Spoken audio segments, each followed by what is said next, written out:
قالوا وما هن يا رسول الله قال الشرك بالله والسحر وقتل النفس التي حرم الله إلا بالحق وأكل الربا وأكل مال اليتيم إلا بالحق والتولي يوم الزحف وقذف المحصنات المؤمنات الغافلات أو كما قال عليه الصلاة والسلام اللهم صل على محمد وعلى آل محمد كما صليت على إبراهيم وعلى آل إبراهيم إنك حميد مجيد اللهم بارك على محمد وعلى آل محمد كما باركت على إبراهيم وعلى آل إبراهيم إنك حميد مجيد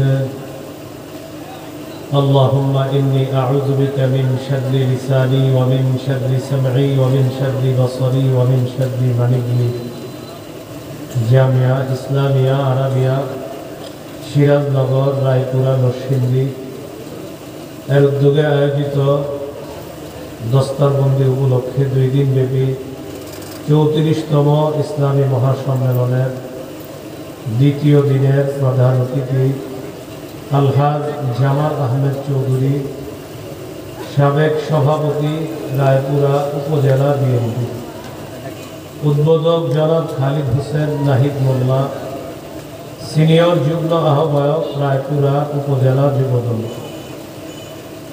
সভাপতি আলহাজ হাফেজ গোলাম মুস্তফা, সভাপতি অত্র জামিয়া পরিচালনা কমিটি, উপস্থিত হযরত উলামায়ে কেরাম, মুসলমান ভাইরা, আল্লাহ তাআলার দরবারে শুকরিয়া আদায় করছি আল্লাহ আমাদেরকে এই মাহফিলে উপস্থিত হওয়ার তৌফিক দান করেছেন বলে আলহামদুলিল্লাহ। আমি আপনাদের সামনে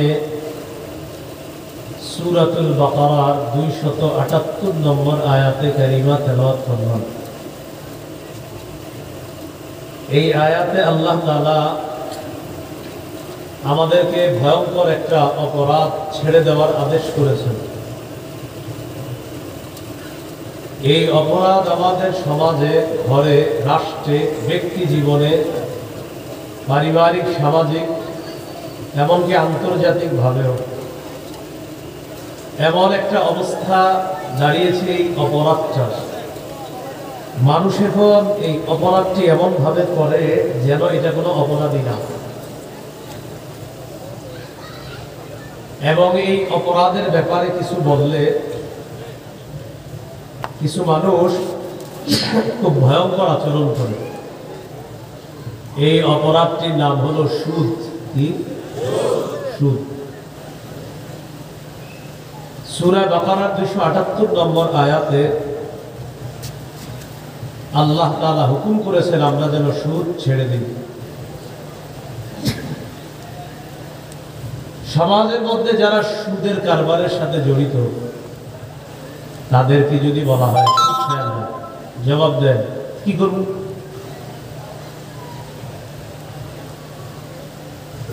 অনেকের জবাব সুদ না খায় উপায় আছে কোনো? মানে ভাবসাব এমন যে এই অপরাধের ব্যাপারে যে বলবে সেই বড় অপরাধী।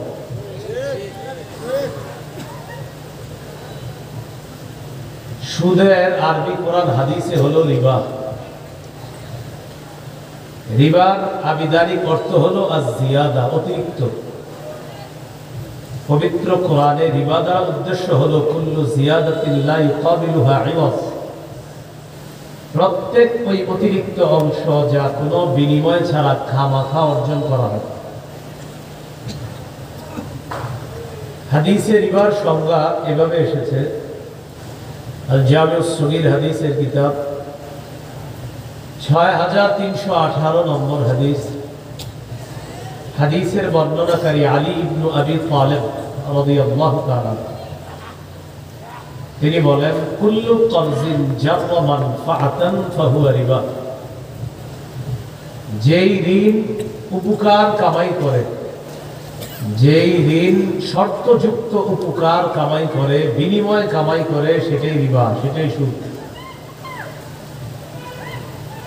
মুসান্নাফা আব্দুর রাজ্জাক হাদিসের কিতাব 14362 নম্বর হাদিস। হাদিসের বর্ণনাকারী আব্দুল্লাহ ইবনে আব্বাস রাদিয়াল্লাহু তাআলা আনহুমা, তিনি বলেন, ইন্নামার রিবা আখিরলি ওয়া আযীদ। রিবা বা সুদ বলা হয় ঋণ গ্রহীতা, ঋণ দাতাকে এই কথা বলা, তুমি আমার কাছে ঋণ পাও না, আগামী অমুক তারিখে আমি ওই দিন টাকাটা দিতে পারবো না, আরো যদি 4-5টা দিন বাড়ায় দাও, আমিও কিছু বাড়ায় দিই। এটা রিবা, এটা সুদ। আগামী শুক্রবার আমার কাছে আপনি টাকা পান, আমি বললাম ভাই শুক্রবারে পারবো না, মঙ্গল বুধবার পর্যন্ত সময় দিলে যা পাইতা এটার সাথে আরো কিছু দিন। এটাকে রিবা বলা হয়, এটাকে সুদ বলা হয়। সহিহ মুসলিমের বর্ণনা 1287 নম্বর হাদিস। এই হাদিসের বর্ণনাকারী সাহাবী উবাদা ইবনে সামিত রাদিয়াল্লাহু তাআলা, তিনি বলেন, সামিআতু নবিয়্য সাল্লাল্লাহু আলাইহি ওয়াসাল্লাম ইয়ানহা আন বাই'আদ যাহাবি বিয-যাহাব ওয়াল ফিদ্দাতি বিল ফিদ্দা ওয়াল বুররি বিল বুররি ওয়াশ শাঈরি বিশ শাঈর ওয়াত তামরি বিত তামরি ওয়াল মিলহি বিল মিলহ ইল্লা সাওয়াআম বিসাওয়া আইনাম বিআইনিন ফামান যাদা আও ইজদাদা ফাকাদ আরবা। স্বর্ণ স্বর্ণ এক জাতীয় জিনিস, স্বর্ণের বিনিময়ে স্বর্ণ, রূপা রূপা এই এক জাতীয় জিনিস, রূপার বিনিময়ে রূপার লেনদেন, গমের বিনিময়ে গমের লেনদেন, জবের বিনিময়ে জবের লেনদেন, খেজুরের বিনিময়ে খেজুরের লেনদেন, লবণ লবণ লবণের বিনিময়ে লবণের লেনদেন নবী করতে নিষেধ করেছেন, তবে সমান সমান হলে অনুমতি দিয়েছেন। স্বর্ণের লেনদেন স্বর্ণ দিয়ে করলে সমান সমান হলে জায়েজ, কম বেশি হলে সুদ। হাদিসের শেষে নবী বলেন, ফামান যাদা আও ইজদাদা ফাকাদ আরবা। কেউ যদি বাড়িয়ে দেয় অথবা বাড়িয়ে নেয়, সে সুদি কারবার করবে। আল্লাহ হেফাজত করে। ওয়াজ বুঝে থাকলে বলেন, স্বর্ণ স্বর্ণ দুইটা এক জাতীয় জিনিস, সমান সমান লেনদেন হলে কি আছে যায়, কম বেশি হলে সুদ হবে। সহিহ বুখারীর বর্ণনা 2175 নম্বর হাদিস। এই হাদিসের মধ্যে রাসূল সাল্লাল্লাহু আলাইহি সাল্লাম বলেন, লা তাবিউয যাহাবা বিয-যাহাবি ইল্লা সাওয়াআম বিসাওয়া ওয়াল ফিদ্দাতা বিল ফিদ্দাতি ইল্লা সাওয়াআম বিসাওয়া। স্বর্ণ দিয়ে স্বর্ণের ক্রয় বিক্রয় করবা না, তবে সমান সমান হলে করো। রূপার বিনিময়ে রূপার লেনদেন করবা না, তবে সমান সমান হলে করো। ওয়াবিউয যাহাবা বিল ফিদ্দাতি ওয়াল ফিদ্দাতা বিয-যাহাবি কাইফা শি'তুম। স্বর্ণের বিনিময়ে রূপা, রূপার বিনিময়ে স্বর্ণ, যেভাবে মন চায় লেনদেন করো। কারণ স্বর্ণের বিনিময়ে রূপা দুইটাকে এক জাতীয় না আলাদা?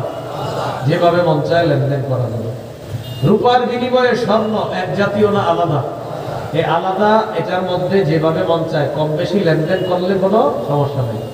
তাহলে ওলামা হযরত ছাড়া সাধারণ জনগণটা ওয়াজটা বুঝা বেশি জরুরি, ওনারা তো পরে পড়ায়। আপনারা বলেন স্বর্ণ স্বর্ণ এক জাতীয় জিনিস, সমান সমান হলে, কম বেশি হলে। স্বর্ণ আর রূপা এক জাতীয় না আলাদা? কম বেশি কেন আলাদা? তাহলে যদি এটা এক জাতীয় জিনিস কম বেশি হলে সুদ হয়, 20 টাকা দিলাম 21 টাকা শর্ত করলাম, সুদ কত? কেউ যদি বুদ্ধি করে 21টা 1 টাকার কয়েন দেয়, 20 টাকার নোট নিলেন, নোট দেওয়ার পর 21টা কয়েন দিলেন বুদ্ধি করে যে হুজুর আমি তো 20 টাকা আপনার কাছ থেকে নোট নিছি, আমি বুদ্ধি করে আপনার 22 টাকা কয়েন দিয়ে দিলাম আর কি, যাতে কেউ আপনার সুদি বলতে না পারে। কি দিলেন? কয়েন। নিলেন কি? টাকা। কয়েনের মধ্যেও লেখা আছে 1 টাকা। কি লেখা আছে? অতএব এই জাতীয় ভাউতাবাজি ধোঁকাবাজির কোনো সুযোগ নাই। 20 টাকা নোটের বিনিময়ে 21 টাকা পয়সা হলেও 1 টাকা সুদ হবে। আল্লাহর সুদি লেনদেন থেকে আমাদেরকে হেফাজত করে। সুদের আলোচনাটা আমি এখনো শুরু করি নাই, এটা ভূমিকা চলতেছে, আরো কিছুক্ষণ ভূমিকা চলবে, এরপর মূল আলোচনাটা আমি করবো ইনশাআল্লাহ। প্রথমে আপনাদের প্রতি আমার একটা আবদার, এই জায়গায় যারা আছেন কেউ যদি সুদি লেনদেন করে থাকেন, আপনি আমার পুরো বয়ানটা মন দিয়ে শোনেন, এটা আপনার প্রতি আমার একটা আবদার। আপনি এই নিয়তে উঠে যাবেন না যে হ্যাঁ কি আর বয়ান খুঁজে পায়নি, এটাই করতে হবে। আমি বলি কি, আপনি পুরা বয়ানটা শোনেন, পুরা বয়ান শোনার পর আশা করি আল্লাহ তাআলা আপনার মনে কোনো পরিবর্তন এনেও দিতে পারে। এজন্য আপনি রাগ করে উঠেন না, এটা প্রথম কথা। কেউ যদি জানেন যে আপনার পরিচিত কেউ সুদি কারবারে আছে, এখানে যদি কেউ জানেন, আপনি তার দিকে পুরা বয়ানের সময় তাকাবেন না। কেন তাকাবেন না? ওই ভাই লজ্জা পাবে, এই জন্য আপনি তাকাবেন না। তাহলে প্রথম কথা, এই অপরাধে যারা আছেন বয়ানটা শুনেন। যারা ছিলেন কাউকে, তিনি তার দিকে বয়ানের সময় তাকাবেন না। আর যারা সুদি কারবারের সাথে জড়িয়ে নাই আমরা, আল্লাহ তাআলা আপনাদেরকে যেন কোনোদিনও এটার কল্পনা থেকেও আল্লাহ হেফাজত করে। সহিহ মুসলিমের বর্ণনা 2840 নম্বর হাদিস, মাদ্রাসা পাঠ্যপুস্তক অনুসারে 1218 নম্বর হাদিস। মাদ্রাসা পাঠ্যপুস্তক অনুসারে মোট হাদিস সংখ্যা হবে 3033টা। আর 2840 নম্বর হাদিস, এটা হলো আপনাদের পকেটের উস্তাদ অনুযায়ী। এই অনুযায়ী হাদিস সংখ্যা হবে 7453টা। এই হাদিসের মধ্যে আছে قال رسول الله صلى الله عليه وسلم ألا كل شيء من أمر الجاهلية تحت قدمي موضوع। রাসূলুল্লাহ সাল্লাল্লাহু আলাইহি সাল্লাম বলেন, জাহিলি যুগের যত কুপ্রথা আছে সব আমার 2 পায়ের নিচে। মাউদুউন, সব বাতিল। ওয়ারিবাল জাহিলিয়াতি মাউদুউন, জাহিলি যুগের সুদ প্রথা এটাও বাতিল। তাহলে বলেন তো, সুদ প্রথা এটা কোন যুগের প্রথা? জাহিলি। বলেন, সুদ প্রথা কোন যুগের প্রথা? জাহিলি যুগের প্রথা। কার 2 পায়ের নিচে? নবীর 2 পায়ের নিচে। আল্লাহ আমাদেরকে এই জাহিলি যুগের কুপ্রথা থেকে সমাজ, ব্যক্তি সকলকে আল্লাহ হেফাজত করেন। সূরা বাকারার 276 নম্বর আয়াতে আল্লাহ বলেন, ইয়ামহাকুল্লাহুর রিবা ওয়া ইউরবিস সাদাকাত। আল্লাহ তাআলা সুদকে মিটিয়ে দেন, সুদকে ধ্বংস করেন, সদকাকে আল্লাহ বাড়ায় দেন। একটা কথা আগে বুঝেন, বলেন তো, সুদে আমাদের চোখে মানুষের সম্পদ কমে না বাড়ে? বাড়ে। আল্লাহ তাআলার কাছে কমে। যাকাতে আমাদের চোখে সম্পদ কমে না বাড়ে? কমে। 40 ভাগের 1 ভাগ যাকাত দিলেন, 39 ভাগ আছে, 1 ভাগ কমে গেল। 100 টাকার মধ্যে 2.5 টাকা যাকাত দিলেন, 97.5 টাকা রয়ে গেল। এই যে যাকাতে টাকা কমে, সুদে বাড়ে। আল্লাহ বলে, তোমাদের চোখে সুদ বাড়ে, আমার কাছে কমে। যাকাত তোমাদের চোখে কমে, আল্লাহর কাছে বাড়ে। সূরা রুমের 39 নম্বর আয়াতে আল্লাহ বলেন, ওয়ামা আতাইতুম মির রিবাল লিয়ারবুয়া ফি আমওয়ালিন নাস ফালা ইয়ারবু ইনদাল্লাহ। মানুষের সম্পদ বৃদ্ধি হওয়ার জন্য যে সুদ তোমরা মানুষকে দাও, ফালা ইয়ারবু ইনদাল্লাহ, এটা আল্লাহর কাছে বাড়ে না। ওয়ামা আতাইতুম মিন যাকাতিন তুরিদুনা ওয়াজহাল্লাহ আল্লাহকে খুশি করার জন্য যেই যাকাত তোমরা দাও, ফাউলাইকা হুমুল মুদঈফুন, আমি আল্লাহ ঘোষণা করলাম যাকাতের মাধ্যমে এই মানুষগুলা তাদের সম্পদ এবং সওয়াব বহু গুণে বৃদ্ধি করে নেয়। যাকাত দিলে টাকাও বাড়ে, সওয়াবও বাড়ে। সুদে এটা আল্লাহর কাছে বাড়ে না, এটা আরো কমে। আল্লাহর কথাই চূড়ান্ত সত্য কথা। সমাজে কিছু সুদ আছে, চক্রবৃদ্ধি সুদ। এটা দিন যত যাবে টাকা তত বাড়বে। আগামী শনিবারে টাকা দেওয়ার কথা, রবি হয়ে গেলে 10 টাকা বাড়বে, সব হয়ে গেলে আরো 10 বাড়বে। এটা একটা। আরেকটা হলো আপনার কাছ থেকে 100 টাকা ঋণ নিবে, 10 টাকা সুদ। আবার এই 100 টাকা আরেক জায়গায় লাগাবে 20 টাকায় সুদ। সে আবার আরেক জায়গায় 100 টাকা 130 টাকায় সুদে লাগাবে। সবার লাভ হলো 10 টাকা দেবে। এটাও আল্লাহ তাআলা নিষেধ করেছেন। সূরা আলী ইমরানের 130 নম্বর আয়াতে আল্লাহ বলেন, ইয়া আইয়ুহাল্লাযীনা আমানু লা তাকুলুর রিবা আদআফাম মুদাআফা, হে ঈমানদারগণ, তোমরা বহুগুণে বৃদ্ধি করে, চক্রাকারে বৃদ্ধি করে তোমরা সুদ খেও না।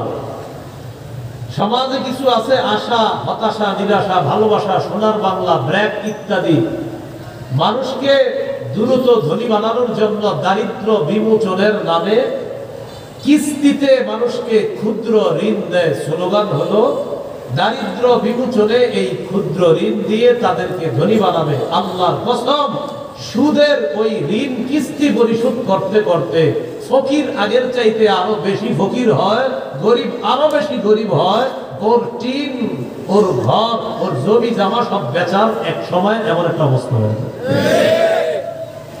কেন দেয়? ক্ষুদ্র ঋণ ধনী বানাবে, দারিদ্র বিমোচনে ক্ষুদ্র ঋণ। আজকে থেকে স্লোগান পাল্টান, বলেন আমার সাথে, দারিদ্র বিমোচনে, বলেন যাকাত, বলেন সবাই দারিদ্র বিমোচনে যাকাত। বুঝে না, একজনে 100 জনকে ঋণ দিল। কয়শো জনকে? 100 জনকে ঋণ দেওয়ার পর এই 100 জন এখন ক্ষুদ্র ঋণ নিছে কিস্তিতে, বা ঋণ দিবে সুদ সহ। এই 100 জন সুদ পরিশোধ করতে করতে আগের চেয়ে আরো গরিব হয়, একজন ধনী হয়। তাহলে বলেন, দারিদ্র বিমোচনে ক্ষুদ্র ঋণ দিয়ে দারিদ্র বিমোচন হলো না দারিদ্রতা আরো বাড়লো? যাকাত যিনি যে ধনী মানুষ গরিবকে যাকাত দেয়, গরিব যাকাত পাইতে পাইতে সেও ধনী হয়ে যায়। যাকাত যিনি দেয় তিনি কি যাকাত আবার ফেরত নিবে? এই জন্য আমাদের বাংলাদেশের ধনীরা 1 বছর যদি সঠিকভাবে যাকাত দেয়, 1 বছর যদি আমাদের বাংলাদেশের ধনীরা সঠিকভাবে যাকাত দেয়, সুদ বলবে যাকাত তুমি ভালো থেকো, আমি বিদায় নেই। 1 বছর যদি ধনীরা ঠিক মতো যাকাত দেয়, কিন্তু ধনী মানুষ ঠিক মতো যাকাত দেয় না। তো দারিদ্র বিমোচনে সুদ না যাকাত? বলেন আমার সাথে, সুদে, বলেন সুদে ভিক্ষা করা লাগবে, যাকাতে ধনী হবে।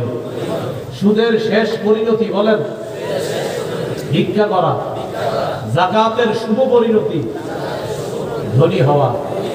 ধনী মানুষ যাকাত দেয়, টাকা ফেরত দেয় না, ধনী যাকাত দেয়। গরিব পরের বছর যাকাত যোগ্য সম্পদ তার হয়ে যায়। সুদখোর আরেকজনের রক্ত চুইসা তার টাকা দেয়, ওই গরিব আরো গরিব হয়। এজন্য আল্লাহর কথা চূড়ান্ত সত্য কথা। আল্লাহ তাআলা বলেছেন, সুদ তোমাদের চোখে বাড়ে, আল্লাহর কাছে কমে। যাকাত তোমাদের চোখে কমে, আল্লাহর কাছে বাড়ে। আল্লাহর কথাই চূড়ান্ত সত্য কথা। এজন্য আমাদের দেশটা মুসলিম দেশ বলে আমরা দাবি করি, কিন্তু আমাদের দেশ মুসলিম দেশ বলে দাবি করা সত্ত্বেও আমাদের এই দেশটিও সুদ ভিত্তিক রাষ্ট্র। আমাদের রাষ্ট্র ব্যবস্থা কি ভিত্তিক? সুদ ভিত্তিক রাষ্ট্র ব্যবস্থা।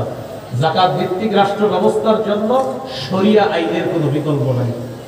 এজন্য এই দেশে রাষ্ট্রীয়ভাবে শরিয়া আইনের জন্য ডেইলি 2 রাকাত নামাজ পড়বেন। আল্লাহ তাআলা যেন শরিয়া আইন চালু করে দেয়। শরিয়া আইন বাস্তবায়ন করার জন্য একজন যোগ্য শাসক বসাতে হবে। যে শাসকের মৌলিক গুণ হবে 4টা।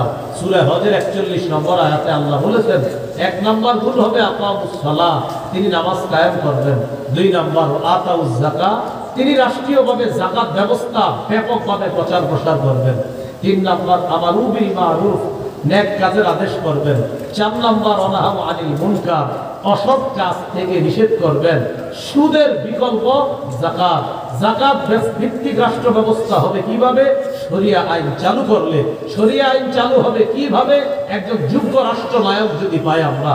একজন যোগ্য রাষ্ট্রনায়কের মৌলিক গুণ কয়টা? 4টা। নামাজ কায়েম করবে, যাকাত প্রতিষ্ঠিত করবে, নেক কাজের আদেশ করবে, অসৎ কাজের নিষেধ করবে। আর এই যোগ্য রাষ্ট্র নায়ক যদি আমরা চাই, খেলাফত ব্যবস্থার বিকল্প আর কিছু নেই। কি ব্যবস্থা? খেলাফত। প্রত্যেক মুসলমানের মনে স্বপ্ন থাকতে হবে আবু বকর, ওমর, ফারুক, ওসমান, আলী, তাদের সেই খেলাফতের আশেদার যুগ ফিরিয়ে আনা। এটা মুসলমানদের টার্গেট যদি হয়, বাংলাদেশে খুব দ্রুত আফগানিস্তানের মতো ধনী হবে। এই জন্য মুসলিম কান্ট্রি যারা আছে তাদের এখন আইডল হতে পারে আফগানিস্তান। 3 বছর আগে তাদেরকে কেউ স্বীকৃতি দিতে চায় নাই। এখন তাদের কাছে গিয়ে নত হওয়ার জন্য চুপে চুপে তাদের কাছে নত হতে চায়। আফগানিস্তান বলে গোনার টাইম নাই। এটা আমাদের জন্য মডেল হতে পারে। তাহলে বলেন, সুদ ভিত্তিক রাষ্ট্র ব্যবস্থার শেষ পরিণতি কি? সবাই জুড়ে বলেন, বলেন আমার সাথে তার প্রমাণ বলেন। আমরাই, আমাদের প্রত্যেকের মাথা পিছু 1,07,000 টাকা ঋণ। আপনি কি গ্যারান্টি দেবেন? বাংলাদেশের প্রত্যেকে এখন 1,07,000 টাকা ঋণ পরিশোধ করলে এই দেশে ঋণ পরিশোধ হবে। তাহলে সুদ ভিত্তিক রাষ্ট্র ব্যবস্থার পরিণতি কি হলো? ভিক্ষা। এখন এই ঋণ পরিশোধের জন্য ভিক্ষা করতে হচ্ছে। আল্লাহ আমাদেরকে হেফাজত করে। আপনার যে বাচ্চা আছে না, দুধ পান করে, এই দুধের বাচ্চার মাথায় 1,07,000 টাকা ঋণ। আপনি বুঝেন আর না বুঝেন, আল্লাহর কথাই চূড়ান্ত সত্য কথা। মুসলিম কান্ট্রিতে শরিয়া আইনের বিকল্প অন্য কিছু চিন্তা করলে আল্লাহর কসম, আল্লাহর কসম, আল্লাহর কসম, 1 কোটি বার, কয়েক হাজার কোটি বার কসম করতেছি, মুসলিম প্রধান দেশ সুদ ভিত্তিক রাষ্ট্র ব্যবস্থায় মুসলিম প্রধান দেশে কোনোদিন ধনী হবে না, বরং আরো ভিক্ষুক হবে। যাকাত ভিত্তিক রাষ্ট্র ব্যবস্থা মুসলিম দেশে যদি হয়, ওই দেশ ধনী হবে। বড় প্রমাণ 3 বছরে আফগানিস্তান প্রতিদিন আপ ডাউনে প্রায় সময় অর্থনীতিতে তাদের সিরিয়াল 1 নম্বরে হয়। এটা হলো প্রতিদিনের ইয়া। এখন বাৎসরিক ভাবে হয় না, বাৎসরিক ভাবে আশা করি আমরা ইনশাআল্লাহ কয়েক বছর পরে আফগানিস্তান 1 নাম্বার হবে পুরো পৃথিবীতে। তাহলে বলেন, সুদ না যাকাত? আল্লাহ আমাদেরকে বুঝার তৌফিক দান করুন। এবার আসেন, আল্লাহ তাআলা ওই আয়াত নাযিল করছে কেন? সূরা বাকারার 278 নম্বর আয়াত আল্লাহ কেন নাযিল করছে? মক্কার 2টি গোত্র আছে। একটি গোত্রের নাম সাকিফ, আরেকটি গোত্রের নাম মাখজুমি।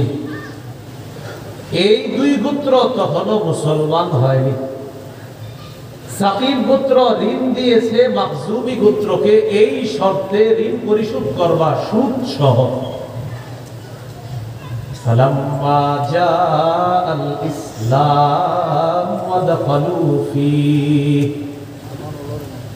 ইসলামের দাওয়াত আসার পর উভয় গোত্র কালিমা পড়ে মুসলমান হয়ে যায়। সাকিফ গোত্র মুসলমান, মাখজুমি গোত্র মুসলমান। তালাবাত সাকিফুন আন তা'খুযা মিনহু, মুসলমান হওয়ার পর সাকিফ গোত্র মাখজুমি গোত্রের কাছে দাবি জানায়, তোমাদের কাছে আমরা ঋণ পাওনা আছি, বকেয়া পাওনা পরিশোধ করো সুদ সহ। বলেন তো, সুদের কারবার কি মুসলমান হওয়ার পরে হয়েছে না আগে? আগে। এখন মুসলমান হওয়ার পর নব মুসলিম একদল কয় সুদ দাও, আরেকদল মুসলমান জবাব দেয় লা নুআদ্দির রিবা ফিল ইসলাম, ইসলামের মধ্যে আমরা সুদ দিব না। একদল মুসলমান কয় সুদ সহ ঋণ ফেরত দাও, আরেকদল মুসলমান কয় শুধু মূলধন পাবা কিন্তু সুদের অংশ পাবা না। 2 দল মুসলমানের ঝগড়া নিরসন করার জন্য মক্কার নায়েব আত্তাব ইবনে আসিদ আল্লাহ নবীর কাছে একটা চিঠি লিখলেন। চিঠির মধ্যে লিখলেন, ইয়া রাসূলুল্লাহ, ইয়া হাবিবাল্লাহ, সাকিফ গোত্র মুসলমান, মাখজুমি গোত্র মুসলমান। মুসলমান হওয়ার আগে সাকিফ গোত্র মাখজুমি গোত্রকে ঋণ দিয়েছে এই শর্তে সুদ সহ ঋণ পরিশোধ করবে। মুসলমান হওয়ার পর সাকিফ গোত্র এখন মাখজুমি গোত্রের কাছে বকেয়া ঋণ চায়, খাওয়া বা সুদ সহ। হুজুর বিষয়টা আমি নিরসন করতে পারতেছি না, আপনি একটু সমাধান দেন। রাসূলকে চিঠি পড়ে শোনানো হলো, আল্লাহ এই মুহূর্তে সূরা বাকারা 278 নম্বর আয়াত নাযিল করে দিয়েছেন। এই আয়াতে আল্লাহ কি বলে আগে একটু বুঝেন। আমরা না বুঝুন আসলে আপনারা বুঝতে পারছেন সুন্দর করে আপনি মুস্তাফিজ ভাই, ওনার বাসায় আমি গিয়ে ওনারে ডাক দিলাম, মুস্তাফিজ ভাই একটু বাইরে আসেন, কথা আছে। আমি ওনারে চিনি, মনে করেন আগে থেকে চিনি, একসাথে খেলাধুলা করে বড় হয়েছে। মুস্তাফিজ ভাই বাড়িতে আছেন? বাইরে আসেন। ভালো আছেন? আপনি আসলে মুস্তাফিজ ভাই বের হওয়ার পরে বলতেছেন চিনেন না? আপনি চিনি তো, কিন্তু আপনি মুস্তাফিজ হইলে এই কাজটা আপনি কিভাবে করবেন? এরকম আমার মাঝে মাঝে কথায় কথা বলি না।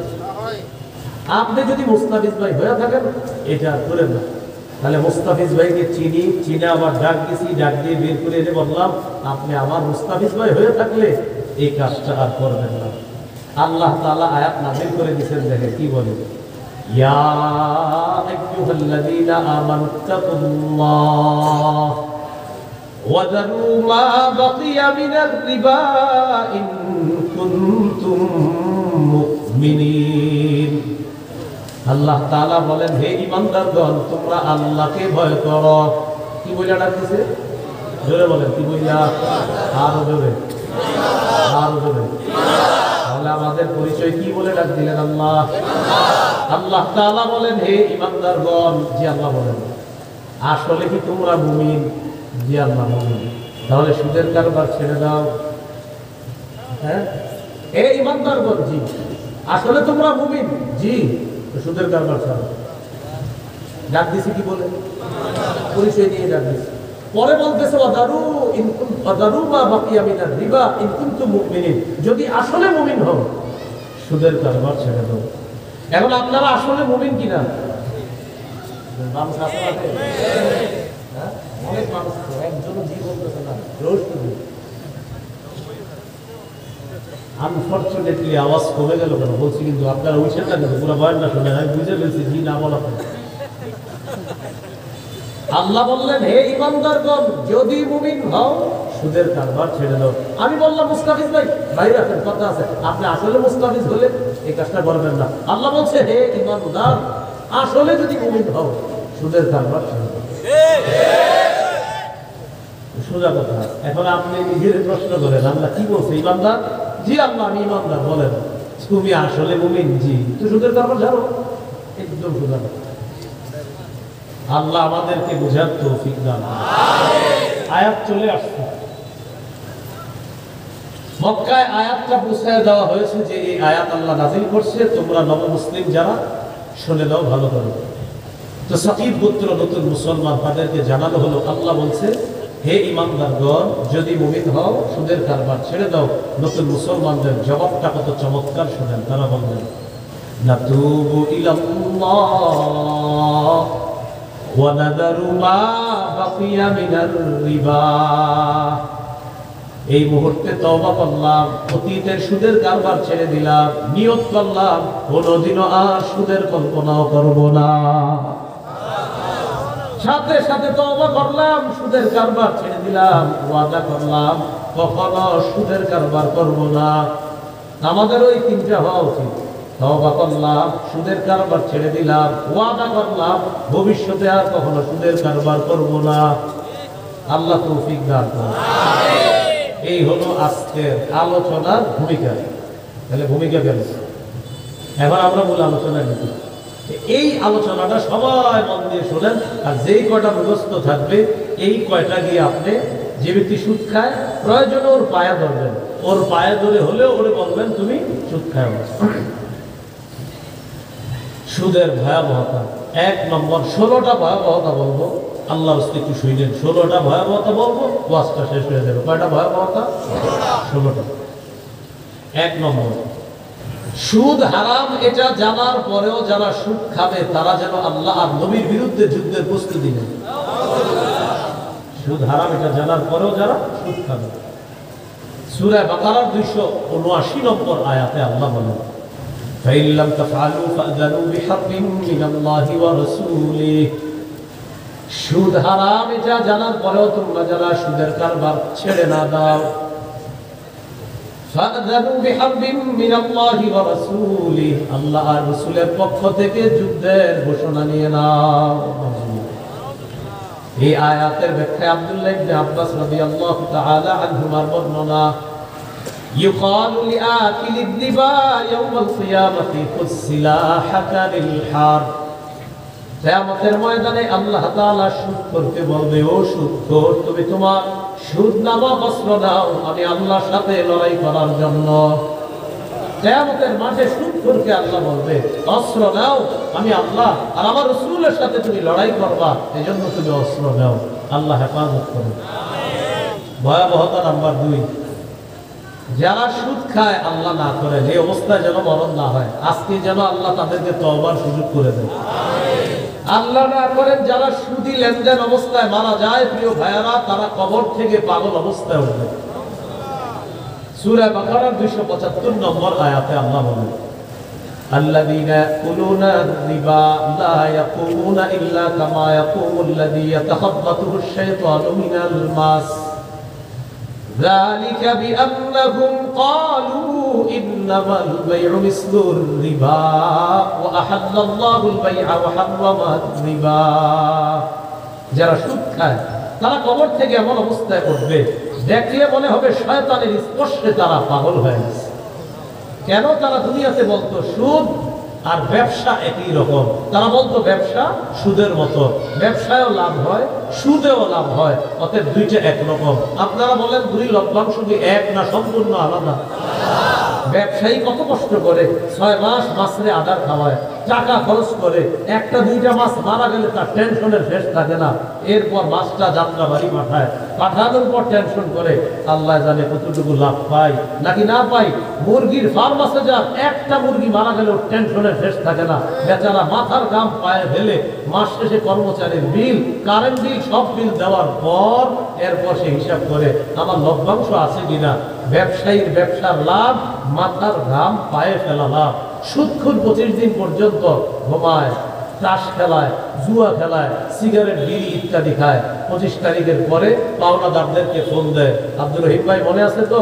1 তারিখে কিন্তু বেশি দিন বাকি নাই, 2 তারিখ হয়ে গেলে আরো বাড়বে। আসলে কথাগুলো কাউরে বলা দরকার নেই, কথাগুলো কাউরে। সুদখোর যে সুদ খায় বুঝে যে এটা খারাপ জিনিস, বলে কাউরে বলে না।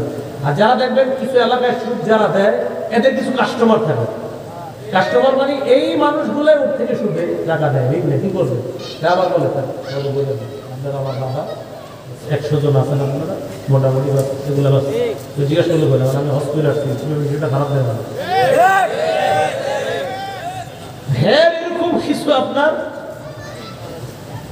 ভাই আল্লাহ রসুল ছেলেটা কিছু কেউ, হ্যাঁ নাউজুবিল্লাহ, আমি তো আবার বলছি, আমি আশা করি এখানে কেউ নাই এরকম অপরাধী, কিন্তু থাকলে বয়ানটা শোনেন। 25 তারিখের পর ফোন দিয়ে বলে 1 তারিখে টাকা দেওয়ার কথা, বাড়লে টাকাও বাড়বে। তাহলে ব্যবসায়ী পুরো মাস টেনশন, 6 মাস টেনশন, 5 মাস। মুরগির ফার্ম যাদের, তাদেরটা এক হিসাব। মাছের ঘের যাদের, তাদের তো আপনার বাৎসরিক বা 6 মাস 7 মাস পরে তাদের হিসাব। কত টেনশনের পর লাভ আসবে না না আসবে টেনশন, মাথার দাম পায়ে ফেলা লাভ। আরেকটা হলো গরিবের রক্ত চোষা লাভ। 2 লাভ একই দিন হলো। আল্লাহ আমাদেরকে হেফাজত করে। বলেন আমার সাথে, আল্লাহ ব্যবসাকে হালাল করেছেন, সুদকে হারাম করেছেন। আল্লাহ আমাদের সকলকে সুদ থেকে হেফাজত করে। গজব নাম্বার 3, আমার দিকে তাকান। এইভাবে গলা চেপে ধরলে একটা মানুষের শ্বাসরোধ করে হত্যা করার চেষ্টা করা হলে সে যেমন কষ্ট পাবে মরার সময়, মনে করে এইভাবে চাপ দিয়ে ধরছে গলাটা, তো বলে না অনেকে গলা টিপে হত্যা করছে। এইভাবে চাপ দিয়ে ধরার পর তার শ্বাসটা যেমন বের হওয়ার সময় কষ্ট পাবে, কিয়ামতের ময়দানে সুদখোর যখন উঠবে, দেখলে মনে হবে তার গলাটা কেউ চাপ দিয়ে ধরছে, আসলে কিন্তু ধরে নাই, কিন্তু মনে হবে গলা চেপে ধরছে কেউ, হা হা করতে করতে কিয়ামতের মাঠে উঠবে। উমদাতুত তাফসীর 1 নম্বর খণ্ড 330 নম্বর পৃষ্ঠা। আব্দুল্লাহ ইবনে আব্বাস রাদিয়াল্লাহু তাআলা আনহুমার বর্ণনা তিনি বলেন, আকিলুর রিবা ইউবআসু ইয়াওমাল কিয়ামাতি মাজনুনান ইউফনা। সুদখোরকে কিয়ামতের ময়দানে এমন অবস্থায় উঠানো হবে, দেখলে মনে হবে পাগল, আর মনে হবে তার গলাটা কেউ চেপে ধরেছে। বলেন নাউজুবিল্লাহ। গজব নাম্বার 4। 4 নাম্বার গজবটা আপনাদেরকে আমি কিভাবে বুঝাই, এত কষ্টের বিষয় 4 নাম্বারটা। যারা সুদ খায় আল্লাহ তাদের জন্য বরাদ্দকৃত হালাল রিজিক ছিনিয়ে নেয়। আমার জন্য আল্লাহর পক্ষ থেকে একটা বরাদ্দ আছে, এই বরাদ্দকৃত হালাল খাবারটা আল্লাহ ছিনিয়ে নেয় না। তুমি হারাম খাও, তোমার কেন হালালটা পাবো? সুদের কারণে 4টি অপরাধ। সবাই বলেন কয়টি অপরাধ? বলেন 4 অপরাধের কারণে বরাদ্দকৃত হালাল রিজিক আল্লাহ তাআলা হারাম করে দেন। কয় অপরাধের কারণে? বলেন জুলুম করা, আল্লাহর রাস্তায় বাধা দেওয়া, সুদ খাওয়া, অন্যের সম্পদ অন্যায়ভাবে ভক্ষণ করা, এই 4 অপরাধ। জুলুম করা, আল্লাহর রাস্তায় বাধা দেওয়া, 3 নাম্বার সুদ খাওয়া, 4 নাম্বার মানুষের সম্পদ অন্যায়ভাবে আত্মসাৎ করা। এই 4 অপরাধে হালাল রিজিক আল্লাহ ছিনিয়ে নেন। সূরা নিসা 160 161 নম্বর আয়াতে আল্লাহ বলেন, ফাবিজুলমিন মিনাল্লাযীনা হাদু হাররামনা আলাইহিম তাইয়্যিবাতিন উহিল্লাত লাহুম ওয়া বিসাদ্দিহিম আন সাবিলিল্লাহি কাসীরা ওয়া আখযিহিমুর রিবা ওয়া কাদদুহু আনহু ওয়া আকলিহিম আমওয়ালান নাসি বিল বাতিল। আল্লাহ তাআলা বলেন ইহুদিদের জুলুম করার কারণে, ওয়া বিসাদ্দিহিম আন সাবিলিল্লাহি কাসীরা, মানুষকে আল্লাহর রাস্তায় বাধা দেওয়ার কারণে, ওয়া আখযিহিমুর রিবা ওয়া কাদদুহু আনহু, সুদ থেকে নিষেধ করার পরেও সুদ গ্রহণ করার কারণে, ওয়া আকলিহিম আমওয়ালান নাসি বিল বাতিল, অন্যায়ভাবে মানুষের সম্পদ আত্মসাৎ করার কারণে, হাররামনা আলাইহিম তাইয়্যিবাতিন উহিল্লাত লাহুম, আমি আল্লাহ তাদের জন্য বরাদ্দকৃত বৈধ হালাল রিজিক হারাম করে দিলাম। ছিল হালাল, হারাম করে দিয়েছি। কারণ তোমাদের মধ্যে এই অপরাধ, জুলুমের অপরাধ আছে। আল্লাহ রাস্তায় বাধা দেওয়া হয়তো এখনো মাশাআল্লাহ অনেক মুসলমান এটা করে না, তাও করে। যেমন কোরআন হাদিসের মাহফিলে বাধা দেওয়া মানে আল্লাহ রাস্তায় বাধা দেওয়া, এটা একটা। আরেকটা হলো সুদ খাওয়া, এটাও আছে। অন্যের সম্পদ অন্যায়ভাবে ভক্ষণ, এটাও আছে। এই 4 অপরাধ আমাদের রন্ধ্রে রন্ধ্রে আছে। আল্লাহ আমাদেরকে হেফাজত করে। গজব নাম্বার 5, এটা আমার সাথে বলেন তো মনে থাকবে। বলেন যেই এলাকায় 2টি অপরাধ বেড়ে যায়, ওই এলাকায় আল্লাহ তাআলা গজব দিতে না চাইলেও ওই অপরাধীরা আল্লাহর গজব টাইনে নিয়ে আসে। এলাকার নাম রায়পুরা।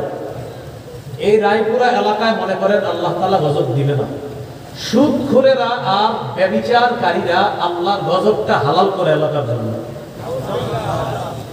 তাহলে কয় অপরাধ বেড়ে গেলে? 2টা। 1 নাম্বার ব্যভিচার, 2 নাম্বার সুদের কারবার।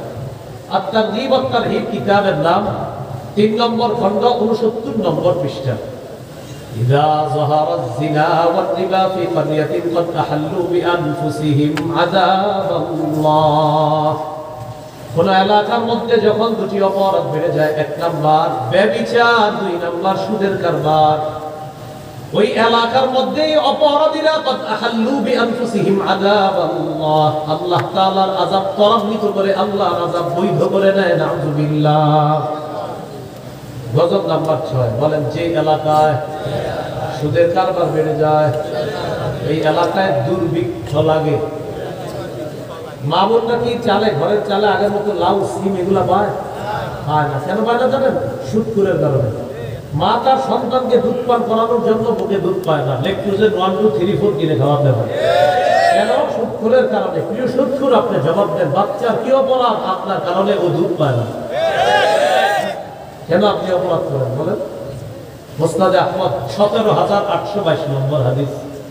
قال رسول الله صلى الله عليه وسلم ما من قوم يظهر فيهم الربا إلا قد أخذوا بالسنة। কোন এলাকার মধ্যে যখন সুদের কারবার বেড়ে যায়, ওই এলাকার মানুষগুলোকে দুর্ভিক্ষের গজব দ্বারা পাকড়াও করা হয়। وما من قوم يظهر فيهم الرشا إلا قد أخذوا بالرعب। যে এলাকার মধ্যে ঘুষের কারবার বেড়ে যায় ওই এলাকার মানুষগুলা কাপুরুষ হয়ে যায়। ঘুষের কারবার বাড়লে কি পুরুষ হয়ে যায়? কাপুরুষ। সুদের কারবার বাড়লে দুর্ভিক্ষ লাগে, আর ঘুষের কারবার বাড়লে সুপুরুষ গুলা কাপুরুষ হয়ে যায়। এই জন্য দেখবেন আমাদের সমাজের অবস্থা এখন এমন, জিহাদের কথা বললে যুবকরা এবং যুবকের মা বাবা সবাই বলে ইন্না লিল্লাহ। কি বলে? ভাই যে আপনার ছেলে জিহাদ করতে হবে, ইন্না লিল্লাহ। হুজুর কি বলে? এটার কারণ কি জানেন? এটার কারণ হলো কিছু সুশীল সমাজের মধ্যে ভদ্র সাইজা তারা শুধু আপনাদেরকে নবীজির জীবনের 10 বছরের জীবনী শোনায়, মদিনার 10 বছরের জীবনী শোনায়, বলে দেখছো নবীজি জিহাদ করছে, যুদ্ধ করছে, তরবারি নিয়ে বের হয়েছে। এরা টেলিভিশনে বৈশাও নিজেদেরকে বুঝায় আমরা অনেক জ্ঞানী, আমরা বুদ্ধিমান। এটার নাম হলো বুদ্ধিজীবী। তারা নিজেদেরকে দাবি করে। মনে রাখবেন, বুদ্ধিজীবী হওয়ার জন্য শিক্ষিত হওয়া শর্ত না। বুদ্ধিজীবী হওয়ার জন্য শিক্ষিত হওয়া শর্ত না। কেন? যে বুদ্ধি বিক্রি করে খায় তাকে বলে বুদ্ধিজীবী। অনেক অশিক্ষিত মানুষেরও তো বুদ্ধি আছে। এজন্য বুদ্ধিজীবী হওয়ার জন্য শিক্ষিত হওয়া জরুরি না। কিন্তু অনেকে সুশীলরা মনে করে আমরাই একমাত্র বুদ্ধিজীবী, এরকম মনে করে। তো তারা কি বলে? নবী 10 বছর জিহাদ করছে, দেখছেন কিভাবে জিহাদ করছে। এদেরকে বলবেন প্রিয় সুশীল, আগের 13 বছরটা একটু বলেন। কয় বছর? কারণ আগের 13 বছর যখন বলবে তখন ওই সুশীলদের বন্ধু আবু জাহেলের কথা এসে যাবে। কারণ আগের 13 বছর এই জাতীয় সুশীলদের বন্ধু আবু জাহেল, উতবা, সাইবারা মুসলমানদের উপর 13 বছর আক্রমণ করেছে। এরপর আল্লাহ তাআলা মুসলমানদেরকে জিহাদের বিধান দিয়েছে। বলেন আগে কি জিহাদের বিধান দিয়েছে না আগে সন্ত্রাসী হয়েছে 13 বছর? 6 বছর। 13 বছরের পর আল্লাহ সূরা হজের 39-40 নম্বর আয়াত দিয়েছেন, উদিনা লিল্লাযীনা ইউকাতালুনা বিআন্নাহুম যুলিমু। যারা মার খাচ্ছে তাদেরকে এখন জিহাদের অনুমতি দেওয়া হলো। বলেন জিহাদের অনুমতিটা 13 বছর মার খাওয়ার পরে হয়েছে। তাহলে 13 বছর সন্ত্রাসগিরি করলো কারা? কাফেররা। বলেন 13 বছর সন্ত্রাসী কারা করলো? এবার আমার সাথে বলেন কাফেরদের এই সন্ত্রাসী দূর করার জন্য পবিত্র বিধান জিহাদের বিধান দেওয়া হয়। সুশীলরা শুধু 10 বছর বলে, আগের কয় বছর বাদ দেয়? 13 বছর। কেন বাদ দেয়? তার বন্ধুদের ছড়িয়ে এসে বলবে এই জন্য বাদ দেয়। আল্লাহ আমাদেরকে হেফাজত করে। প্রত্যেকে এদিকে গেছি, মনে আছে? ইদানিং আমাদের ছেলেগুলা কাপুরুষ হয়ে যাচ্ছে, কেন? ঘুষের কারবার বেড়ে গেছে। আল্লাহ হেফাজত করে। গজব নাম্বার 7, আল্লাহ না করেন, আল্লাহ না করেন। সুদী লেনদেন অবস্থায় কেউ যদি মারা যায়, কিয়ামত পর্যন্ত তার পেটে সাপ থাকবে। এই সাপ বাহির থেকে দেখা যাবে। কিয়ামতের ময়দানে বিচার তো বাকি আছে। ইবনে মাজাহ 2273 নম্বর হাদিসের বর্ণনা। عن أبي هريرة رضي الله تعالى عنه قال قال رسول الله صلى الله عليه وسلم أتيت ليلة أسري بي على قوم بطونهم كالبيوت فيها الحيات। নবীজি বলেন মেরাজের রাতে আমি উপরে গেলাম, একদম মানুষের পাশ দিয়ে গেলাম। এই মানুষগুলার দিকে তাকায় দেখি তাদের পেটগুলা বড় বাড়ির মতো। পেট কিসের মতো? ফিহা আল হাইয়াত, পেটের মধ্যে সাপ। তুরা মিন খারিজি বুতুনিহিম, পেটের বাহির থেকে সাপ দেখা যায়। আমি প্রশ্ন করলাম মান হাউলাই ইয়া জিবরিল, জিবরিল এরা কারা? জিবরিল আমিন জবাব দেয় হাউলাই আকালাতু রিবা ইয়া রাসূলুল্লাহ। হুজুর এরা হলো সুদখোর। কিয়ামত পর্যন্ত তাদের পেটে বিশাল বড় বড় এই সাপ থাকবে। কিয়ামত পর্যন্ত এই শাস্তির মধ্যে তারা থাকবে। আল্লাহ হেফাজত করুন। গজব নাম্বার 8, মা আছে তাদের তাদের মা। আল্লাহ হায়াতে তৈবা দান করুন। বাবা আছে যাদের তাদেরকে আল্লাহ হায়াতে তৈবা দান করুন। সুদ খাওয়া, আপন মাকে বিয়ে করা। সুদ খাওয়া, আপন মাকে বিয়ে করা মানে তার সাথে ব্যভিচার করা। এই যে আর কিভাবে বললে আপনি ছাড়বেন? বলেন এই অপরাধ কিভাবে ছাড়বেন? এখানে মা বোনরা ওয়াজ শুনতেছে, ঠিক আছে? মা বোনরা আপনার সন্তানকে আপনি সুদ খাইতে দিন না। ইবনে মাজাহ 2274, 2275 এই হাদিসে আছে। আর রিবা সাবউনা হুবা আইসারুহা আইয়ানকিহার রাজুলু উম্মা। সুদের গুনাহের 70টি শাখা, এর মধ্যে সবচেয়ে নিম্ন শাখা হলো কোন ব্যক্তি তার আপন মাকে বিয়ে করা। তার সাথে জিনা করা, ব্যভিচার করা। এবার আমি আপনাদেরকে একটা কথা বলি, পারিবারিক ভাবে যদি সাপোর্ট থাকে, পারিবারিক, যেমন মা তার সন্তানকে বলবে তুই সুদ খাবি না, স্ত্রী তার স্বামীকে বলবে আপনি সুদ খাবেন না, ছেলে মেয়ে তার বাবাকে বলবে আপনি সুদ খাবেন না। আমি আশাবাদী পরিবার যখন একটা ইনকাম সোর্স যে মানুষটা আছে পরিবারের, তাকে যখন বলবে আপনি সুদ খাবেন না, তিনি রাতের বেলা বালিশে মাথা লাগায় চিন্তা করবে আমার পরিবার চায় আমি যেন সুদ না খাই, যাদের জন্য সুদ খাই তারাই চায় আমি যেন সুদ না খাই। আমরা আশাবাদী এই লোকটা পারিবারিক সাপোর্ট পেলে ও চিরেই সুদ থেকে ফিরে আসবে। এই জন্য পরিবারের সবাই তাকে সাপোর্ট করতে হবে। গজব নাম্বার 9, সুদ খাইলে দুনিয়াও ধ্বংস আখিরাত ধ্বংস। সহিহ বুখারীর বর্ণনা 2766 নম্বর হাদিস। قال رسول الله صلى الله عليه وسلم اجتنبوا السبع الموبقات। নবীজি বলেন 7টি ধ্বংসাত্মক অপরাধ থেকে তোমরা বাঁচো। এমন 7টি অপরাধ, যে অপরাধ তোমাদেরকে ধ্বংস করে ছাড়বে। ক্বালু ওয়া মা হুন্না ইয়া রাসূলুল্লাহ। সাহাবীরা বললেন এই 7 অপরাধ কি কি? নবীজি বললেন 1 নম্বর আশিরকু বিল্লাহ, আল্লাহর সাথে শিরিক করা। বলেন 1 নম্বর কি? এই বছর শিরিকের শুভেচ্ছা এমন ভাবে হয়েছে, মনে হয় যে যারা শুভেচ্ছা জানাই নাই তারা ভুল করছে। এই বছর মানে শিরিকের শুভেচ্ছার বন্যা হয়েছে। এই বছর বন্যা শিরিকের শুভেচ্ছা দেখে আমার মনে হয়েছে বৃষ্টি থেকে বাঁচার জন্য ঝর্ণা নিচে আছে। বৃষ্টি থেকে বাঁচার জন্য এখন ঝর্ণার নিচে আছে। শিরিকের শুভেচ্ছা এমন ভাবে জানানো হয়েছে, মনে হয়েছে যে এটা যারা না জানাইছেন আপনাদের নাম বৃষ্টি হবে, কেন জানাবেন? মানে এটা একটা ফাজলামি শুরু হইল না? এতদিন বৃষ্টি ছিল, এখন ঝর্ণা হইতো। পশ্চিমের পরিবর্তে পশ্চিমা যদি চান তাহলে অবস্থার পরিবর্তন হবে না, শুধু কিছু মানুষের পকেট ভারী হবে। পশ্চিমের পরিবর্তে পশ্চিমা, আগে ছিল পশ্চিম, এখন পশ্চিমা, একই কথা। সবগুলার উদ্দেশ্য হলো আল কুফরু বিল্লাতুল ওয়াহিদা, সব কুফরি শক্তি আমাদের বিরুদ্ধে। তো এতদিন পশ্চিম, এখন পশ্চিমা। বলে পশ্চিমা, এটা বুঝবেন, আরো বুঝবেন কিছুদিন বলে। বৃষ্টি, এখন ঝর্ণা। আল্লাহ হেফাজত করেন, তাড়াতাড়ি খালি দোয়া করেন বেশি বেশি, আল্লাহ আপনি মরার আগে এই দেশে ইসলামী আইন চালু করে দেন। আল্লাহ আমরা মরার আগে যেন ইসলামী আইনটা দেখে যেতে পারি, আল্লাহ এই দোয়াটা বেশি করবেন। মরার আগে আল্লাহর কাছে দোয়া করবেন যে আল্লাহ মৃত্যুর আগে দেশে ইসলামী আইন দেখে যেতে পারি। বুঝলেন ভাই? এইগুলো 9 নম্বর। রাসূল সাল্লাল্লাহু আলাইহি সাল্লাম বলেন 7টি অপরাধ তোমাদেরকে ধ্বংস করে। 1 নম্বর শিরিক করা, 2 নম্বর সিহরু, জাদু করা। জাদু আমরা কেউ কাউকে করবো না, আমাদের কেউ যেন না করে। এক এলাকার একটা মেয়ের বিয়ে হয় না 5 বছর, কেন হয় না? খোঁজ নিয়ে দেখা গেছে তারে জাদু করে তার বিয়ে বন্ধ করে রাখছে। এই কাজগুলো করে দেয়, প্রেম করছে, এখন এই মেয়ের বিয়ে করতে পারে না, তো না করে এখন কি করছে, মেয়ে আর মেয়ের শ্বশুর বাড়িরে এখন জাদু করে। আপনি তো লজ্জা ফেলা দরকার, আপনি এর বিয়ে করতে পারেন না, আরেক জায়গায় করেন।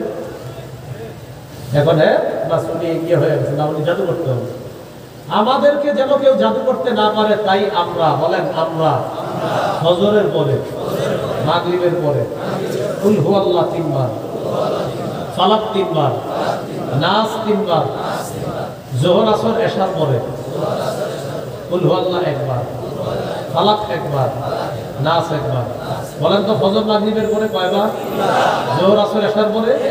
বলেন বিছানায় যাওয়ার পর, ঘুমের আগে কুল হুয়াল্লাহ 3 বার, ফালাক 3 বার, নাস 3 বার পড়ার পর এরকম করেন সবাই। এইভাবে ফু দিব, ফু দেন, হাতে ফু দেন, ফু দিয়ে এইভাবে মুছেন, শুধু সামনে, পিছনে না, সামনে। এইভাবে মুছবেন সামনে। এটা হলো আপনি বিছানায় যখন ঘুমাবেন তখন এটা করবেন। আল্লাহ তাআলা জাদু টোনা থেকে আপনাকে হেফাজত করবেন। আর যে ঘরে আপনার মেয়ের বিয়ে হচ্ছে না এবং আপনি আশঙ্কা করতেছেন কেউ জাদু করছে, ওই ঘরে সূরা বাকারার তেলাওয়াত বাড়াবেন প্রতিদিন। আজকে পড়বেন, আবার কালকে, এইভাবে ডেইলি পড়তে থাকেন। ইনশাআল্লাহ একসময় জাদু ঘর থেকে বের হয়ে যাবে। কোন সূরা? বলেন সূরা বাকারার সাথে জাদু করেরা পেরে উঠতে পারে না।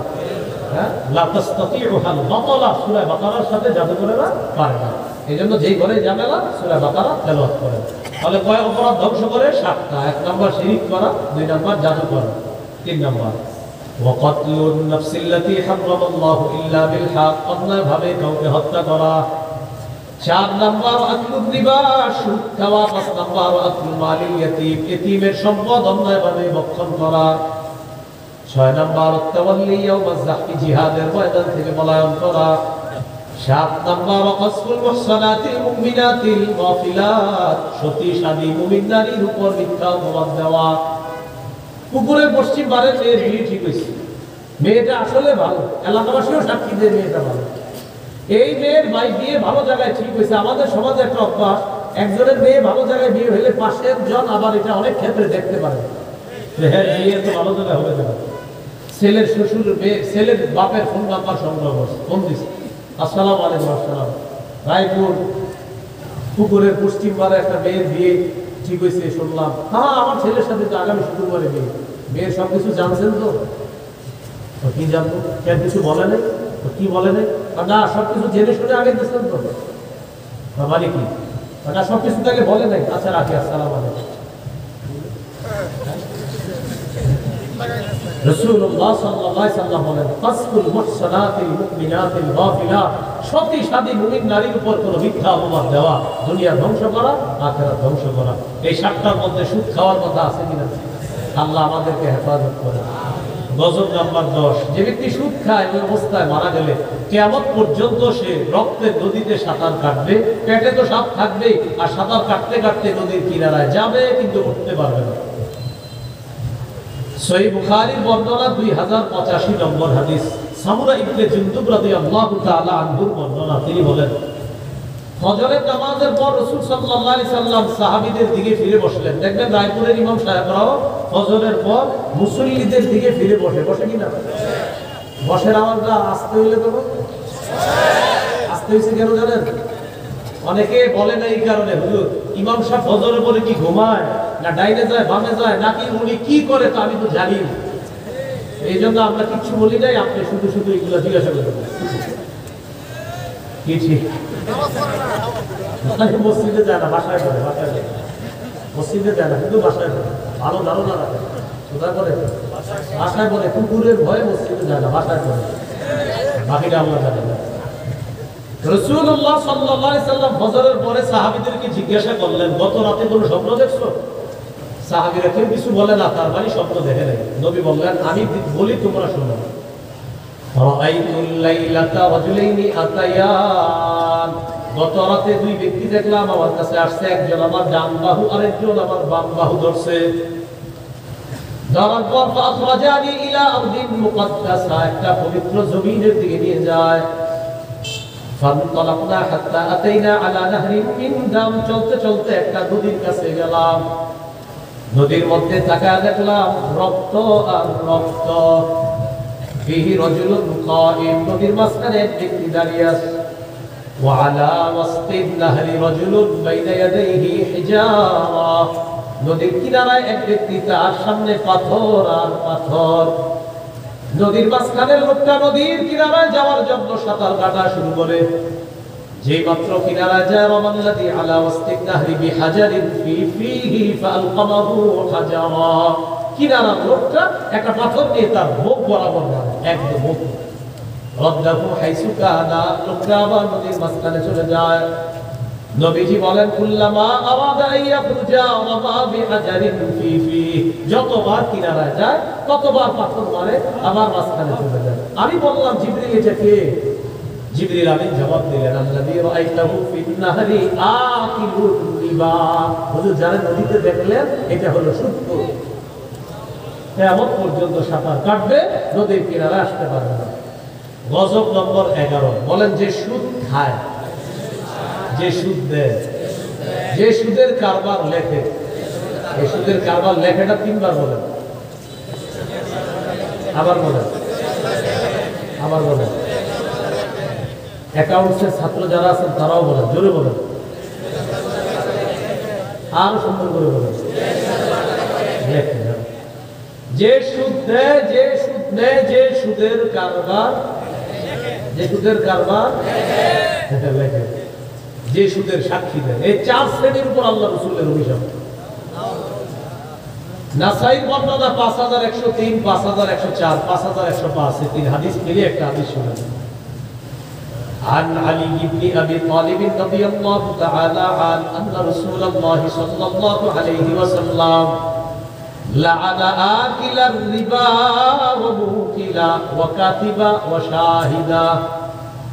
আলী রাদিয়াল্লাহু তাআলা আনহু বলেন, যে সুদ খায়, যে সুদ দেয়, যে সুদের কারবার লেখে, যে সুদের সাক্ষী দেয়, 4 শ্রেণীর উপর আল্লাহ নবীর অভিশাপ। আল্লাহ নবীর কি অভিশাপ? গজব নাম্বার 12 বলেন, জেনে শুনে সামান্য সুদ খাওয়া, 36 বার জিনা করার চেয়ে বড় অপরাধ করা। মুসনাদে আহমদ হাদিসের কিতাব 21957 নম্বর হাদিস। রাসূলুল্লাহ সাল্লাল্লাহু আলাইহি সাল্লাম বলেন, দিরহাম রিবান ইয়াকুলহু রাজুল ওয়া হুয়া ইয়ালামু আশাদ্দু মিন 36 জিনা। জেনে শুনে 1 দিরহাম পরিমাণ সুদ খাওয়া 36 বার জিনা করার চেয়ে বড় অপরাধ করা। গজব নাম্বার 13, আল্লাহ না করেন কেউ যদি সুদি লেনদেন অবস্থায় মারা যায়, আল্লাহ নিজের উপর ওয়াজিব করে নেয় যে আমি তোরে জান্নাত দিব না। এই জন্য বারবার বলছি, এটা থেকে ফিরে আসেন বাবারা, ভাইয়েরা, চাচারা, সমবয়স্করা, এই অপরাধ করেন না। এই অপরাধ এখন অপরাধ ভাবতেছে না মানুষ। মুস্তাদরাকে হাকিম কিতাবের নাম 2260 নম্বর হাদিস। আব্দুল্লাহ ইবনে ওমর রাদিয়াল্লাহু তাআলা আনহুর বর্ণনা, তিনি বলেন, আরবাউন হাক্কুন আলাল্লাহ আন লা ইউদখিলাহুমুল জান্নাহ ওয়া লা ইউযীকাহুম নাঈমাহা। 4 শ্রেণীকে জান্নাত না দেওয়া আল্লাহর হক। মুদবিলুল খাম, মদ পানকারী। 2 নাম্বার আকিলু রিবা, যে ব্যক্তি সুদ খায়। 3 নাম্বার আকিলু মালিল ইয়াতীম, যে ব্যক্তি এতিমের সম্পদ ভক্ষণ করে। 4 নাম্বার আল আকুলি ওয়ালিদাই, পিতা মাতার নাফরমান সন্তান। এজন্য সাবধান, আপনি নাফরমান অবস্থায় যেন আপনার বাবা মা মারা না যায়, সাবধান। যারা জীবিত আছে এদের কাছে নাফরমানি করবেন না, নাফরমান অবস্থায় রেখে যেন আপনারা না যায়। এই 4 শ্রেণীকে জান্নাত না দেওয়া আল্লাহর হক। গজব নাম্বার 14, এটা মনে রাখতে হবে। বলেন, এমন একটা জামানা আসবে যেই জামানায় সবাই সুদ খাবে, না খাইলেও সুদের হাওয়া সবার গায়ে লাগবে।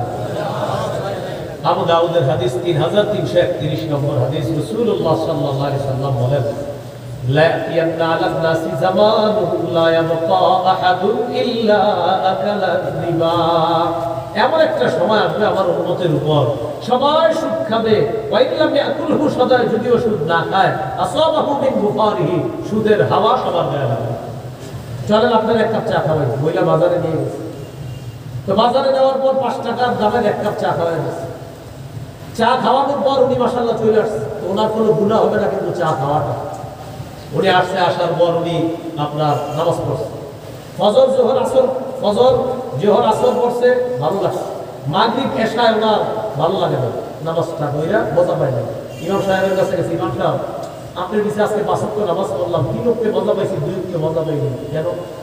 ইমাম সাহেব বলে, আজকে আসরের পর কিছু খাইছেন?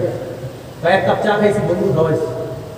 বলতেছে, আপনার বন্ধু খাওয়াইছে, আপনার তো কোনো গুনাহ হয় নাই। বন্ধু 5 টাকা কি সুদের টাকা দিল কিনা? যদি সুদের টাকা দিয়ে থাকে তো আপনি যদিও ডাইরেক্ট সুদ খান নাই, আপনার গুনাহ হয় নাই, কিন্তু সুদের হাওয়া পেটে ঢুকে গেছে। সেই জন্য খাইতে থাকলাম। ওই নাউজুবিল্লাহ, এখানে আমার অনেকে একটা ভুল ধারণা করতে পারে। যেমন আমি কোনো মাহফিলে খানা খাই না, তো যদি মাদ্রাসার মাহফিল, আমার ছাত্র ভাই মাদ্রাসা বলেছি, বলতে পারে জুনায়েদ ভাই যে এই জন্য মনে আরিফ বিন হাবিব কোথাও খানা খায় না, এই আলোচনা করে। নাউজুবিল্লাহ, এই বদ ধারণা কোনো মাহফিল কর্তৃপক্ষের উপর আমার নাই। আমি কোথাও খানা খাই না, আমি বাসা থেকে খানা নিয়ে আসি আমার স্বাস্থ্যগত কারণে। এই জন্য এই জায়গায় কথাটা এই জন্য বললাম।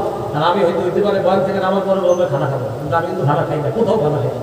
এই জন্য এই বদ ধারণা না আসা, সাবধান। নাউজুবিল্লাহ, কর্তৃপক্ষ কোনোদিনও এই ধারণা আমি করি না। নাউজুবিল্লাহ, এটা ফালতু কথা।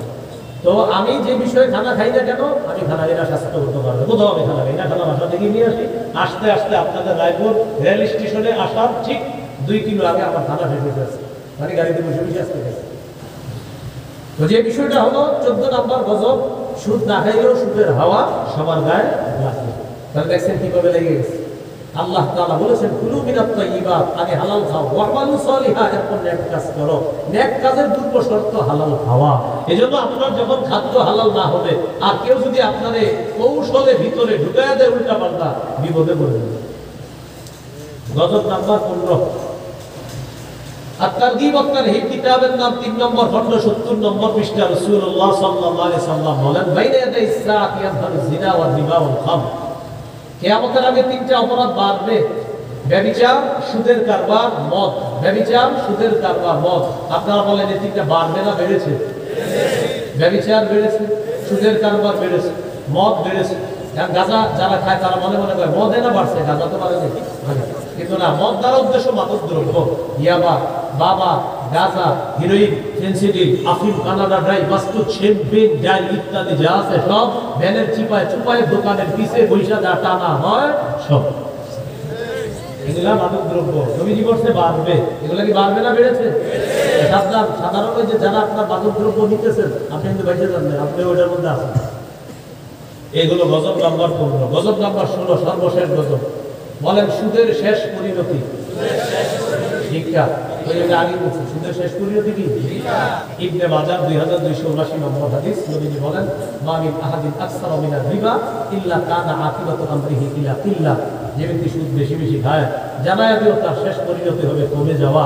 সে যদিও ভিক্ষার অবস্থা না দেখে ওর পরবর্তী প্রজন্ম নিশ্চিত বিপদে পড়বে। আমি নবী বলে গেলাম, ওরে জানায়া দিও। আল্লাহ আমাদেরকে হেফাজত করে। সর্বশেষ কথা যেটা বলার পর অনেকে আপনারা কল্পনা করতে পারবেন না যে আপনি পুরো বয়ানটা করছেন, ঠিক আছে, সর্বশেষ এটা না করলেও পারতেন, কিন্তু এটা আমি করবো। এটা শুনবেন, আমি আপনারা 1 ঘন্টা জমি দিছি, 1 ঘন্টা জমি। এই জমি 1 বছর আপনি আপনার কাছে রাখবেন, বন্ধক দিছি। এটা একটা জমি, এটা 1 বছর আপনার কাছে বন্ধক রাখলাম, 1 লক্ষ টাকা নিলাম। 1 বছর পর 1 লক্ষ টাকা দিয়ে দিব, জমিটা ফেরত দিয়ে দিবে। হয়নি?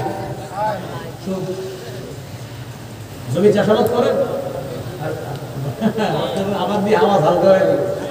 জমি চাষাবাদ করেন, আগে নিয়ম শিখেন। বলেন বন্ধকি, আরো জোরে, আরো জোরে। বন্ধকি বস্তু দিয়ে উপকৃত হওয়া জায়েজ নেই। আবার বন্ধকি বস্তু দিয়ে উপকৃত হওয়া, সবাই বলেন, সবাই বলেন। জমি বন্ধক রাখলাম, বন্ধকি বস্তুর নাম কি? জমি। জমি দিয়ে উপকৃত হতে পারবে না। এবারে গাড়িটার দিকে তাকান, এই যে গাড়িটা তাকাইছেন, এবার আমার দিকে তাকান। আর তাকাইছেন, এই গাড়িটা দিয়ে আমি আসছি, এটা দিয়েই মনে আসছি। এই গাড়িটা ওনার কাছে আমি বন্ধক রাখলাম, 1 লক্ষ টাকা নিলাম, গাড়িটা বন্ধক রাখলাম। মাঝে মাঝে গাড়িতে ময়লা টয়লা পড়লে উনি ঝাড়ু দিবে, ধুইবে, সব করবে, কিন্তু উনি যেন সব করে এটার উপরে উইঠা রায়পুর কাজায় ঘুরছে। হ্যাঁ, বন্ধক রাখছি না, উনি উপকৃত হতে পারবে না। আব্দুল্লাহ ইবনে মাসউদ রাদিয়াল্লাহু তাআলা আনহুর কাছে একজন গেছে, যাওয়ার পর বললেন, ইন্নী আসলাফতু রাজুলান 500 দিরহামিন ওয়া ওয়াহাবানি ফারাসা। আমি এক ব্যক্তিকে ঋণ দিছি 500 দিরহাম, আমার কাছে একটা ঘোড়া বন্ধক রাখছে।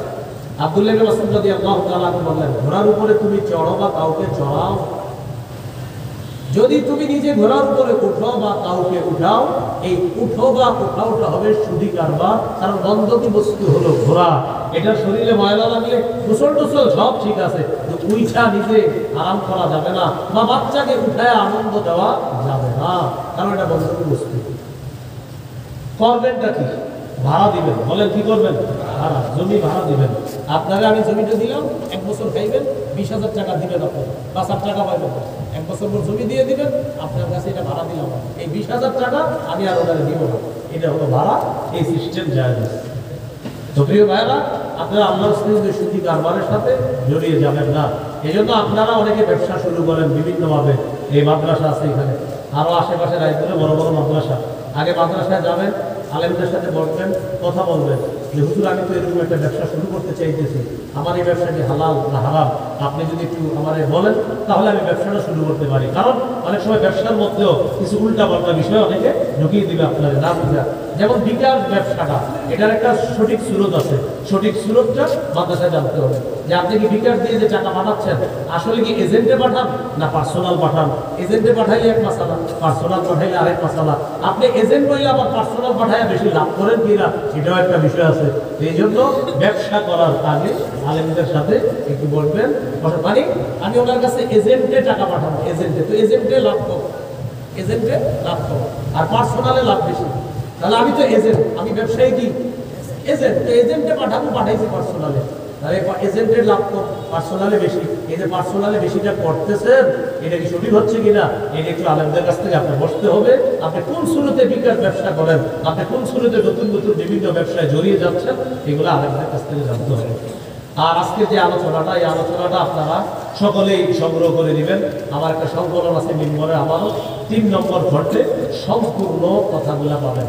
3 নম্বর খণ্ডের বিষয়বস্তু হলো আপনার হালাল হারাম সুদ, হালাল হারাম আর হলো সুদ। এই আলোচনা হলো 3 নম্বর খণ্ডে মিম্বরে আমানতের। যারা পারেন সংগ্রহ করে নেবেন, সবার জন্য এটা। আপনি আলেম ওলামা সহ সাধারণ জনগণ পড়তে পারবেন। এটা অনলাইনে সার্চ করবেন, পেয়ে যাবেন। আর এখানে ওরা গাড়িতে নিয়ে এসেছে, গাড়িতে যদি এখানে এনে থাকে তো দেখেন এখানে 1 থেকে 6 খণ্ড, পারলে 6 খণ্ডই সংগ্রহ করে নেন। প্রতিটা খণ্ড আলাদা আলাদা গুরুত্বপূর্ণ বিষয়ে সাজানো। প্রথম খণ্ডে সন্তানের 64টি অধিকার, দ্বিতীয় খণ্ডে শিরিক বেদাত কুফর তাওহীদ, তৃতীয় খণ্ডে হালাল হারাম, চতুর্থ খণ্ডে স্বামীর 24টি অধিকার, স্ত্রীর 19টি অধিকার, পঞ্চম খণ্ডে লা ইলাহা ইল্লাল্লাহ ব্যাখ্যা, ষষ্ঠ খণ্ডে নামাজ। আল্লাহ তাআলা আমাদের সকলকে যে কথাগুলো আজকে শুনলাম বললাম, যতটুকু মনে আছে এতটুকু আরো 10 জনকে জানিয়ে দেওয়ার চেষ্টা করবেন। আল্লাহ তৌফিক দান করেন। ওয়া আখিরু দাওয়ানা আলহামদুলিল্লাহ, আলহামদুলিল্লাহ রাব্বিল আলামিন।